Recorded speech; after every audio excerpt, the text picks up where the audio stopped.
It's hour two brought to you by ECAC Hockey, the leaders in hockey on and off the ice at ecachockey.com. We're happy to bring on Cara Morey, head coach of the women's team in Princeton University's now entering your 14th year.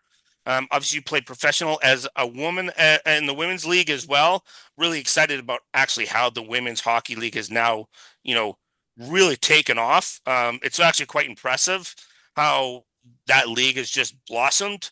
Talk a little bit about your experience of going through that, of coming out as a college athlete and then into those opportunities, and then how it's evolved, and how happy are you to see those opportunities now being presented to the women in your sport now that they can come out of university and they have a place to play other than perhaps leaving the national teams?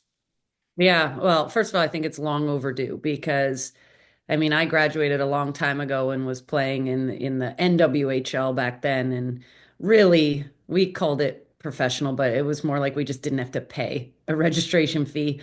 So, they were trying. They had all the best players in the league, but there was certainly no real sentiment that it was a professional league back then. And I think that for me, it was just long overdue. Like I can't believe how long it took for progress. And then it almost seemed like, the last 5, 6 years there was the battle between the two leagues forever. And you just wondered, will this ever take off? Can we ever, see one league united? And then, I was absolutely surprised with how well it was received. But I do think it's a time in history where women's sports are being pushed to the forefront and are, you know, everybody's getting around them right now. So I think it's fantastic. I think you're going to see this league grow quickly, and hopefully under the leadership. I think, Jana's unbelievable. So under their leadership, I expect it to thrive because like the fans are showing up, and that's your biggest thing.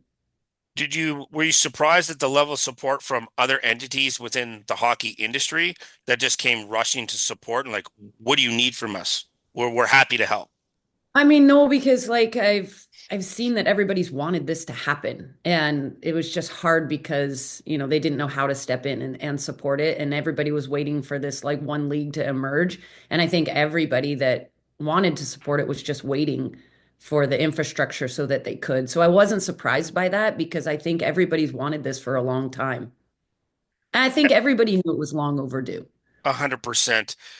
Does this change some of your conversations with your players as they're going through their academic career and their playing career at Princeton University when you're talking about them?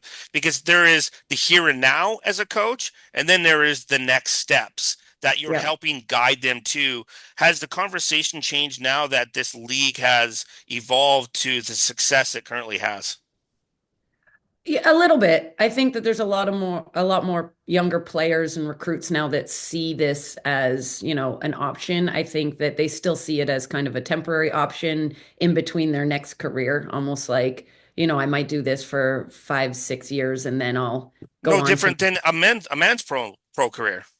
Well, I think a lot of them think they'll play in the NHL forever. And I Yeah. think that the women still have a little bit of like, well, this can be a great middle option in my life. But we always did at Princeton, like we've always recruited based on how we could develop them as players. Not only through their 4 years, but a lot of our players wanted to play after still, like over in Europe or on a national team. So it has changed because it's more realistic that like now they can see it right here in North America and have a pro league. But a lot of our players always did want to play after. It's just now they see it as a viable future. Does it help you as a coach, having gone through that process, particularly about managing your playing at a university level and managing your academics? Because it's one of the things that sometimes I think it's overlooked for men's or women is, especially in the ECAC, perhaps more than any other universities, because the standard of academics that's expected and how difficult that process is. Talk about, as a coach, helping your players manage playing, practicing, and the academic component. Yeah, and I think that being an Ivy League graduate myself helps because I do understand the stresses of it, and I also understand the importance of it. So for me, coaching in the Ivy League and the ECAC, but specifically the Ivy League, you really have to be efficient with your time. Time is a commodity for all our players, so it's about getting the most out of them in like a short amount of time when there's not a lot of wasted time in our rink. Like we come in and we take care of what we need to take care of, and then it's, compartmentalizing in a way where when they're in their classroom, they're in their classroom and they're not necessarily distracted by hockey. So a lot of the lessons of like being where your feet are and, doing what you need to do in the moment and being present is a big lesson they learn in ours because you can't be distracted, you can't be wasting time, you have to be really efficient. So I think it helps that I was an athlete in their shoes and know exactly the stresses of it, but then also like everything today for these players, like, everything is ramped up. The stress levels of everything seem higher than it ever was. Everything seems more catastrophic. Everything seems to have like more emphasis on it. So getting them to like breathe and realize that like there's a bigger picture and that like this immediate thing is not the end all and be all in life. So like there's also perspective that we have to like work with our players on because I don't every year it just seems like they come in and like the expectations are higher and higher.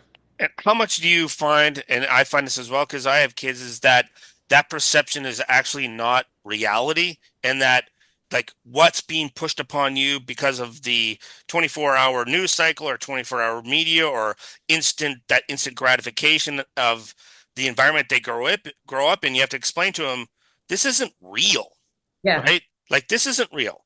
And almost all of it. Almost yeah, all of it. And it's yeah, because we're going to sound old here, but they're constantly on their phones comparing themselves to the next person.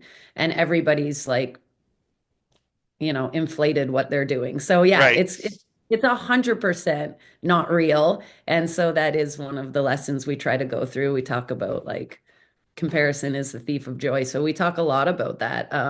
But that's exactly where it's coming from. And like, think about it to get into these schools like now and to get recruited and everything. Like, there's so much pressure on them at such a young age from parents and teachers outside. And they think they have to have a perfect report card and they have to have the best stats in the league. And they think that like the pie is so small and there's only so many pieces. So they've grown up in an environment, I think, where there was just a lot more pressure than when I was young playing. We were just playing to like beat Play. the town to us, but now they're playing for an end goal, and it's usually a college hockey scholarship and then pro, and you have to be the very best, and they think they can't fail at all or they won't get these opportunities. So I do feel that there's just a lot more pressure on this generation than we experienced. Yeah, and pressure in many cases internal, and it's internal because of their environment is forcing them to make it in that respect. And I find it really interesting is that in competition, you're competing against yourself. You have Yeah. worthy rivals. That's different, but the competition is yourself. So comparing yourself to somebody else is not realistic because they're an entirely different person in an entirely different circumstance than you, and you and somebody else are in most cases not even remotely comparable. Yeah. But they don't see it that way, but No. we know that. Well, and that's the fascinating thing when it comes to trying, like, I this is one of the first years I started like legitimately jumping into coaching because of my kids, and I'm starting to realize how much I have to impart that even to young kids. Um, and so that's when I really enjoy having conversations with coaches like you who've had that experience. So then, you know, I don't feel like I'm all by myself and like saying these messages. Oh, this is across the board. We're Yeah. all in that from that Yeah. respect. So that's what I find really fascinating in terms of what you guys do at the Ivy League and ECAC level is because you guys are coaching formidable athletes, not just on the ice, but particularly off the ice, and be able to mold the next leaders of not only in countries but in the world. Yeah.